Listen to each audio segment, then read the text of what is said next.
आज हम पढ़ेंगे BA part second paper first मंत्रिमंडल का गठन या कैबिनेट का गठन किस प्रकार होता है। तो हम इसमें देखते हैं कि जब भी मंत्रिमंडल का गठन होता है तो सबसे पहले होती है प्रधानमंत्री की नियुक्ति। प्रधानमंत्री की नियुक्ति सम्राट द्वारा की जाती है।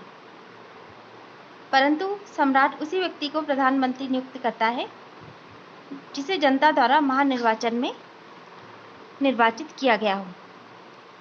यानी जनता द्वारा महानिर्वाचन में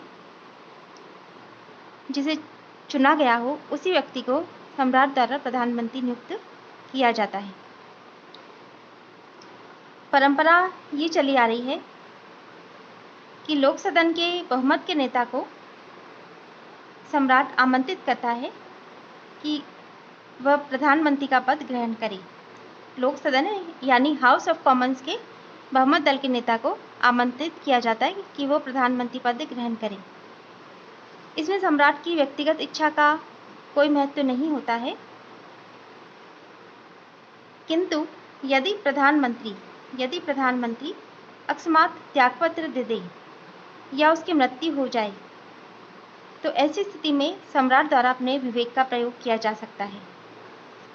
ठीक है, यदि प्रधानमंत्री अकस्मात त्यागपत्र दे दे या उसकी मृत्यु हो जाए तो सम्राट द्वारा अपने विवेक का प्रयोग किया जा सकता है प्रधानमंत्री की नियुक्ति में। लेकिन जो भी व्यक्ति उसने चुना है, जो भी चुना गया व्यक्ति है, वो लोकसभा के बहुमत का विश्वासभाजन होना चाहिए।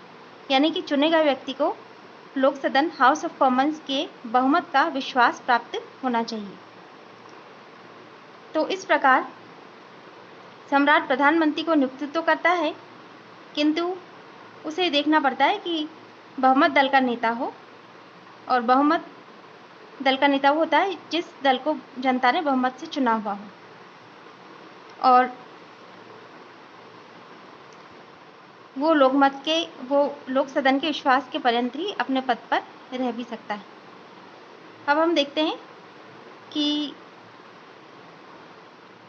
दोनों ही प्रमुख दलों ने इस चलन को अपना लिया है कि जब भी प्रधानमंत्री का पद रिक्त हो तो लोक सदन का बहुमत स्वयं अपने नेता का चुनाव करेगा।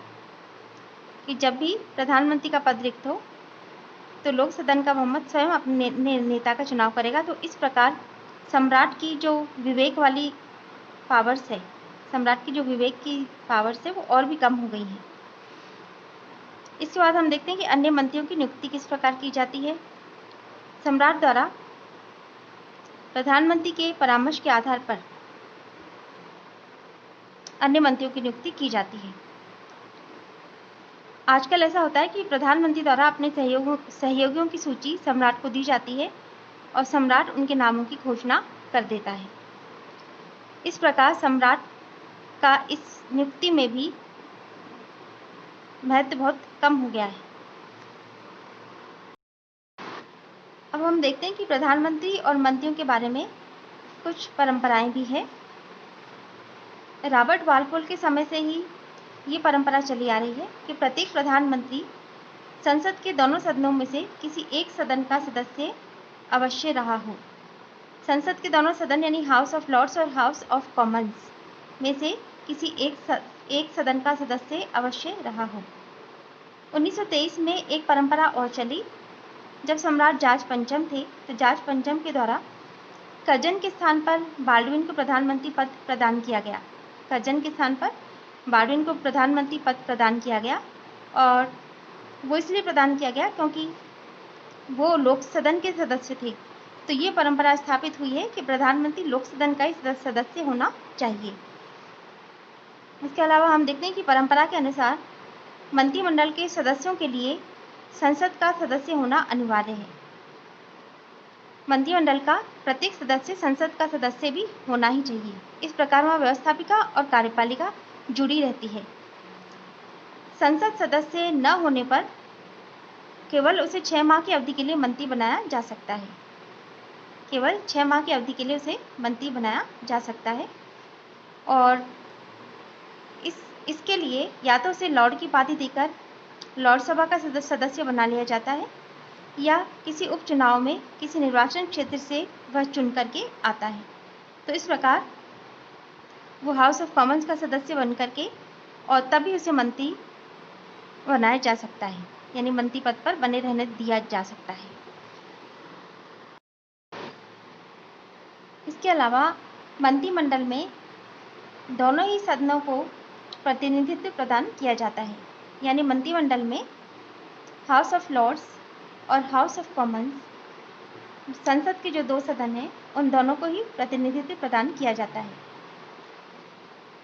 सामान्यतः प्रत्येक कैबिनेट में 4 मंत्री लॉर्ड सभा में से बनाए जाते हैं, 4 मंत्री लॉर्ड सभा में से लिए जाते हैं, किंतु ये जरूरी नहीं है।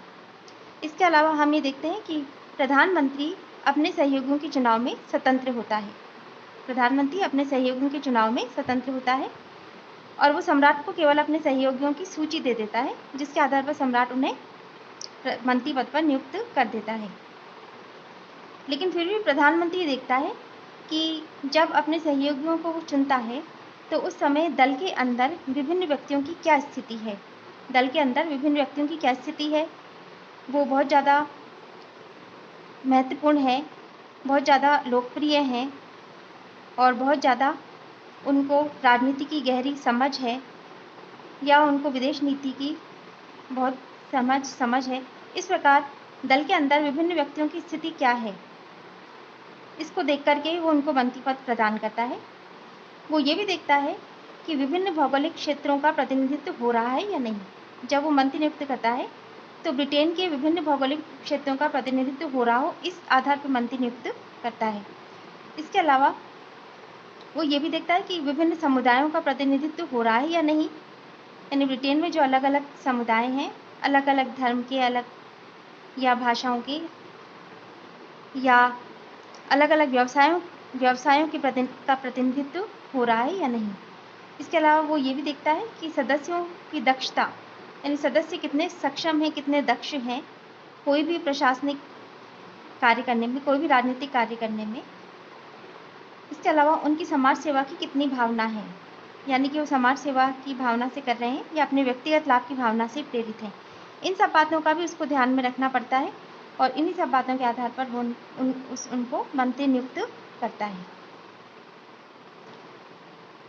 इसके अलावा हम ये देखते हैं कि वैधानिक दृष्टिकोण से अगर हम देखें तो प्रधानमंत्री सहयोगियों के चुनाव में स्वतंत्र है, यानी कि प्रधानमंत्री किसी कम महत्वपूर्ण व्यक्ति को भी मंत्री बना सकता है, किसी वरिष्ठ को न बनाकर कनिष्ठ व्यक्ति को भी मंत्री बना सकता है। तो उस तरह सहयोगियों के चुनाव में वो एक तरह से स्वतंत्र है। और हम देखते हैं कि जो गठबंधन सरकार, जब ब्रिटेन में कभी गठबंधन सरकार बनती है, यानी कि वहाँ जो 2 प्रमुख दल हैं, जैसे मजदूर दल और अनुदार दल, यदि कभी इन दोनों दलों में से किसी एक को बहुमत प्राप्त न हो और 2-3 दलों की सरकार बने, तो गठबंधन सरकार के समय में प्रधानमंत्री की शक्ति सीमित हो जाती है। इसके बाद उसको सभी दलों में से मंत्री बनाने पड़ते हैं। और इसके अलावा हम देखेंगे कि मंत्रिमंडल की सदस्य संख्या निश्चित करना, यानी मंत्रिमंडल की सदस्य संख्या कितनी होगी, उनमें विभागों का जो वितरण करना है, किसको गृह विभाग दिया जाएगा, किसको विदेश विभाग दिया जाएगा, किसको कृषि विभाग दिया जाएगा, किसको शिक्षा विभाग दिया जाएगा, ये विभागों का वितरण करना, उनके स्तर निर्धारित करना कि ये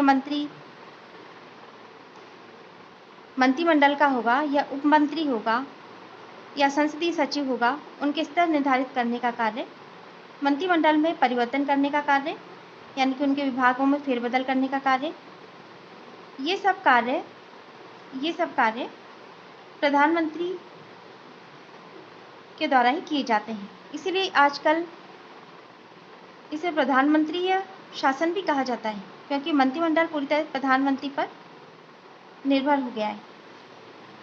इसके अलावा हम ये देखते हैं कि स्पष्ट बहुमत अगर कभी प्राप्त न हो तो ऐसी स्थिति में संयुक्त मंत्रिमंडल भी बनता है और संकट के समय में राष्ट्रीय मंत्रिमंडल भी बनता है, और जब प्रथम और द्वितीय विश्व युद्ध हुआ तो युद्ध मंत्रिमंडल भी बना था।